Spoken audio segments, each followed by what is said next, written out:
Have you ever stopped and wondered, who am I when I'm not trying to please someone else? Not trying to fit in, not trying to avoid criticism, not trying to be what everyone else expects me to be. Just me. The truth is, most of us don't wake up one day and decide to stop being ourselves. We slowly drift away from ourselves, not because we're weak, but because at some point it felt safer. Hi, I'm Robyn. I work with body soul integration to get women unstuck. And today I want to explore why we hide, why that hiding once served us, why it eventually becomes exhausting, and why, especially as we get older, becoming more of ourselves is one of the greatest gifts we can give ourselves. Now, we aren't born hiding.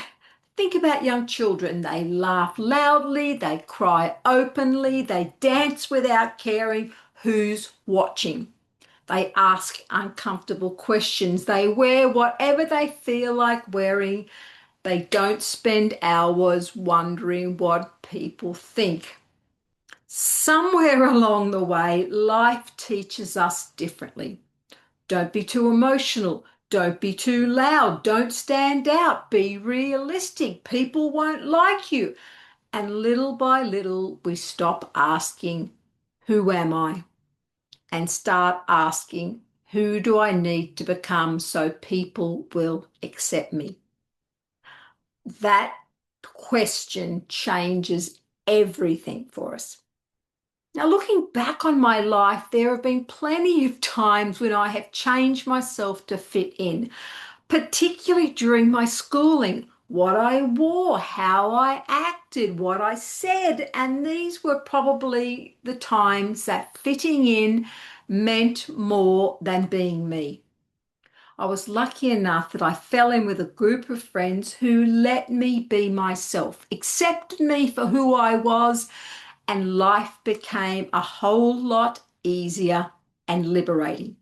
My husband is my biggest supporter of my periodic weirdness, my quirkiness, because that is who I am and who he signed up to be with. Now, finding those people is the most empowering thing you can ever do for yourself. Finding your tribe of like-minded people. Now, we might tell ourselves we should have been stronger instead of hiding behind a mask. And I think this is something we often judge too harshly. But hiding usually wasn't a weakness, it was a wisdom at the time. If speaking your truth created conflict, you learned to stay quiet. If expressing emotions led to rejection, you learned to hold them in. If being different made you the target, you learnt to blend in. Your nervous system wasn't trying to ruin your life, it was trying to protect it. Your body and mind were saying, this keeps us safe. The problem is strategies that protect us at 10 years old often imprison us at 50. There comes a point when the survival strategy has outlived its usefulness. Now, most people don't realize how many masks they wear. Maybe you're the strong one, the one who never asks for help. Maybe you're the peacemaker, the one who avoids conflict at all costs. Maybe you're the achiever, always doing more because somewhere inside you believe your worth comes from what you produce. Maybe you're the helper, always supporting everyone else while quietly neglecting yourself. These masks aren't who you are.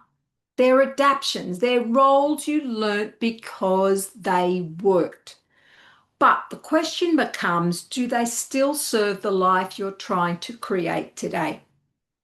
When I first started out working with people, I always came from a softer, more compassionate position.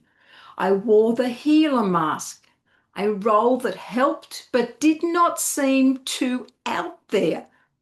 Now I'm older and wiser. When I see clients these days, I don't dance around topics. I can call them on their stories and avoidance, which I do. My job is to draw attention to the weeds and help them pull them out. It's a joint effort. I expect them to be just as present as I am. I'm no longer the healer. I'm a facilitator, a mirror. I'm whatever is required at the time. I'm not there to be anything other than the authentic me and call them to be the same. Now, there is a hidden cost to pretending. Masks are expensive, not financially, energetically. Pretending requires constant monitoring. What should I say? How should I act? Will they approve? Did I upset someone? That's exhausting. Your mind never gets to rest because it is running the story. Your emotions become filtered. Your body carries tension because it's constantly scanning for danger. Your soul's quietly waiting for the day you finally stop performing. One of the biggest shifts I see in healing work isn't people becoming someone new. It's people remembering who they already were before the fear and the conditioning took over. Now, from an energy perspective, every time I betray myself, my energy fragments. One part of me wants to speak, another one says stay quiet. One part wants to rest, another says you haven't earned it. One part wants to follow a dream, another says, what will people think? When my thoughts, emotions, body, and soul are all pulled in different directions, I feel drained. Not because life is necessarily hard, but because I'm fighting myself. The moment those parts begin moving together, my energy changes. Not because I've gained more energy, but because I've stopped leaking it. I have been on this earth coming up to 6 decades now. One thing I genuinely appreciate about getting older is that my definition of beauty and self-image has changed. The wrinkles, the grey hair, the changing body, the things that no longer look like they once did. But age has taught me something far more valuable. This body has carried me through every chapter of my life.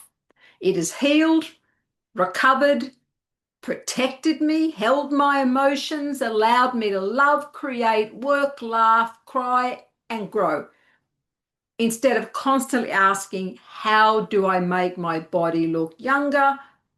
I've started asking, how do I honor everything this body has done for me? And that's a completely different relationship. It's authentic. It's coming back to being my true self. Acceptance doesn't mean giving up on your health. It means letting go of the war with yourself. Because every year spent hating your body is a year you don't fully get to live in it. Now, aging has given me wisdom. What other people think of me is none of my business. I'm able to live the life I choose, do the things that bring me joy. I get to put me first. I don't have to pretend to be anything other than who I am. Other people's opinions really don't matter.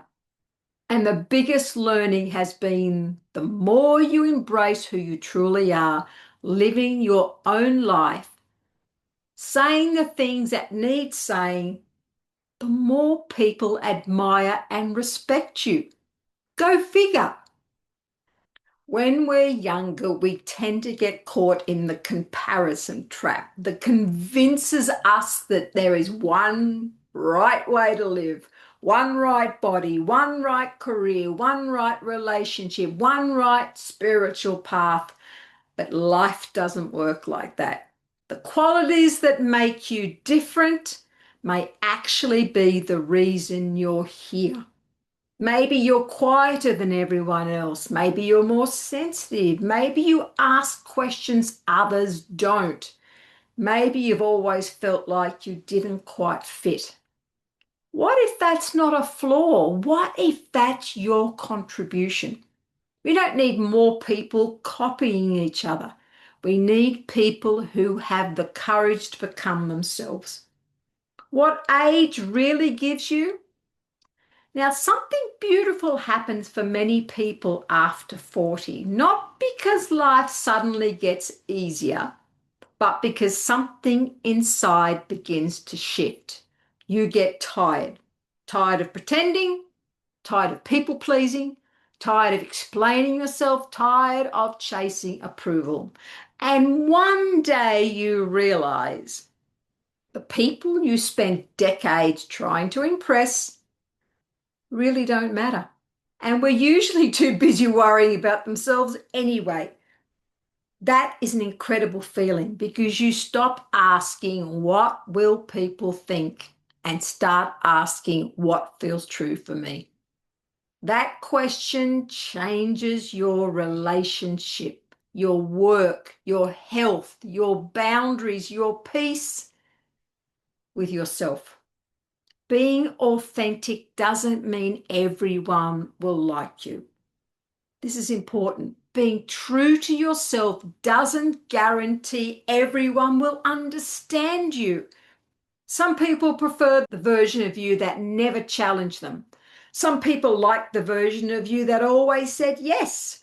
Some people benefited from your lack of boundaries. When you begin changing, not everyone will celebrate it. And that's okay. The goal isn't universal approval. The goal is inner alignment. Because at the end of the day, you are the one who has to live your life, not them. When we stop pretending to be anything other than our true selves, magic and true transformation can happen. Maybe you've never truly fit in or just realizing that you're being called to wake up and question. Because who are you really pretending for? There's something I'd like you to think about. It's a very simple question. If you met your younger self today, would they recognize you? Not your job, not your achievements, not your responsibilities.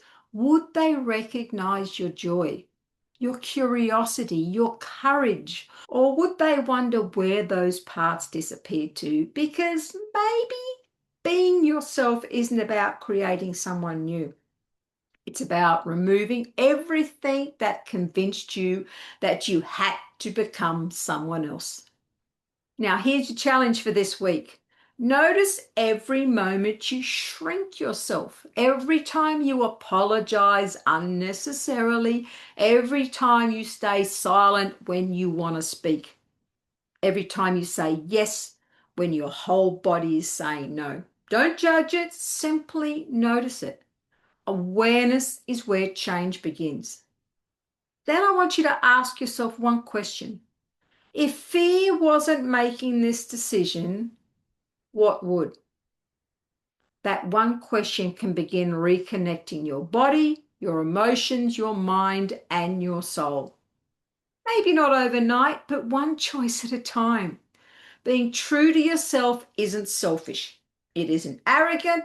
It's not rebellion. It's a return. A return to the person underneath the expectations, underneath the role, underneath the masks. And from experience, that's where the deepest healing begins. Now, if this video resonates with you, I'd love to hear from you. What part of yourself are you ready to stop hiding? Let me know in the comments below. If you enjoyed this conversation, please like this video, subscribe to the channel and share it with someone who might need permission to be more themselves. Until next time, take care of your body, listen to your soul, and have the courage to become more of who you truly are.